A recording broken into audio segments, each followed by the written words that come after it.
enunciado nos diz o seguinte: um corpo de massa M desliza ao longo do eixo X sob a ação das forças F1 e F2.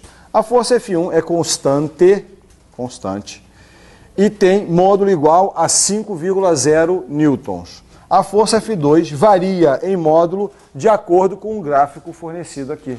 Ele pede aqui para que se calcule o trabalho da força 2 e o trabalho total.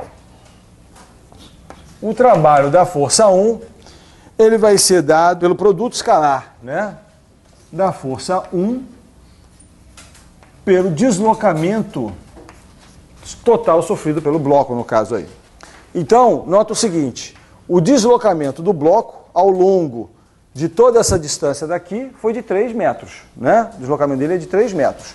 Então, a força, então, a gente pode escrever aqui esse produto escalar como módulo da força 1, que é 5 newtons, vezes módulo do deslocamento total, né? Que é de 3 metros, vezes o cosseno do ângulo entre os dois, né? Que é 45 graus. O cosseno de 45 graus é raiz de 2 sobre 2, que nós aproximaremos por 0,7. Tá certo? Bom, isso daqui vai me dar, então, olha, 5 vezes 3, 15, vezes 0,7, nós teremos, então, um trabalho 1 aqui, aproximadamente igual a 10,6 joules.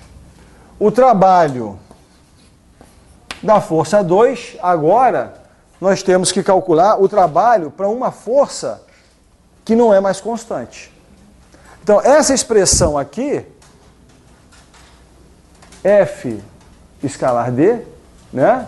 Eu posso utilizá-la quando a força é constante. Ao longo de todo o deslocamento, a força sempre teve o mesmo módulo e sempre apontou na mesma direção. Agora, se ao longo do deslocamento a força muda de módulo ou de direção, eu vou ter que fazer o cálculo de outra forma, né? Para o caso da força 2, ela muda de módulo, mas ela permanece sempre paralela ao deslocamento. Apenas ao longo do deslocamento, ela vai mudando de módulo, tá certo? Ora, mas nesse caso, a gente sabe o seguinte: o trabalho, não sei, eu espero que isso já tenha sido dito para vocês na aula teórica, o trabalho, nesse caso, ele é igual à área sobre a curva da força em função da distância. Se eu tenho uma força que é sempre paralela à direção do deslocamento, mas que varia com a posição, vamos botar aqui uma variação qualquer, né? Aí eu vou ter um problema, porque eu não posso aplicar a fórmula direto F escalar D. Afinal, o deslocamento, ao longo do deslocamento todo, eu não tive um só valor de F. Então, qual deles eu vou usar no F escalar D? Eu não vou ter como escolher um para usar ali. Então, o que eu tenho que fazer quando a força ela varia com a posição é subdividir a trajetória em pequenos intervalos, dentro dos quais eu aproximo a força por constante. Então, por exemplo, nesse intervalinho aqui, ó, eu vou aproximar a força como sendo constante. Quando eu fizer isso, eu vou pegar e fazer o produto do valor da força aqui vezes esse intervalo ΔX aqui. Então isso daqui vai me dar vou chamar esse cara daqui de ΔW, que é F ΔX, não é? Quando eu fiz isso, quando eu disse que o trabalho é esse, como se diz, esse produto daqui, eu cometi um pequeno erro, porque afinal aqui dentro a força variou. Mas ele é um erro menor do que eu cometeria se eu pegasse simplesmente o valor aqui, ó, e multiplicasse pelo intervalo completo. Tá certo? Esse erro é menor. Aí eu vou pegar isso daqui e repetir para todos os intervalos. Esse e para esse. Quero calcular o trabalho daqui até aqui. Olha só, então eu vou pegar o trabalho e somar esses retângulos aqui. Para cada intervalinho desses eu apliquei direto a fórmula força vezes distância. Estou cometendo um erro, mas ele é menor do que o erro que eu cometeria se eu estivesse aplicando a fórmula no intervalo inteiro. Ora, então eu vejo o seguinte, se eu começar a fazer um procedimento de subdividir esse intervalo cada vez mais, cada vez mais, cada vez mais, o erro que eu vou cometer, eu vou produzir aqui retângulos progressivamente menores. E o erro que eu vou cometendo, ele vai diminuindo. Ao mesmo tempo, a soma das áreas desse retângulo, ela vai tendendo, né, essa sequência de retângulos, quanto mais tiras eu utilizar, essa sequência de tiras, ela vai tendendo a se adaptar à curva e vai tendendo a formar a área embaixo da curva. Então, quando eu tenho uma força variável na distância, basta que eu calcule a área sobre a curva para obter o trabalho. Ora, então agora, sabendo disso, virou um exercício simples aqui de geometria, calcular o trabalho para essa força variável. O trabalho aqui vai ser dado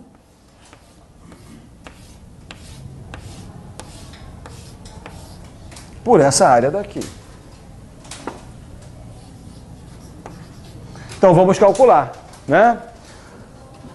Primeiro, vamos pegar esse pedaço daqui, ó. Esse pedaço daqui, esse triângulo aqui, ele é metade desse retângulo todo, né? Então, a primeira contribuição para o trabalho vai ser 6,0 newtons vezes 1,0 metros sobre 2, mais, então, já computei esse pedaço da área. Agora, esse cara daqui, ó, esse pedaço aqui é um retângulo inteiro. 6,0 newtons vezes 1,0 metros. Aqui, olha, eu vou ter dois pedaços. Um quadradinho aqui, né? 3,0 newtons vezes 1,0 metros, né? Mais esse triângulo aqui, que é metade de um quadrado desse daqui, né? Ou seja, ó, 3,0 newtons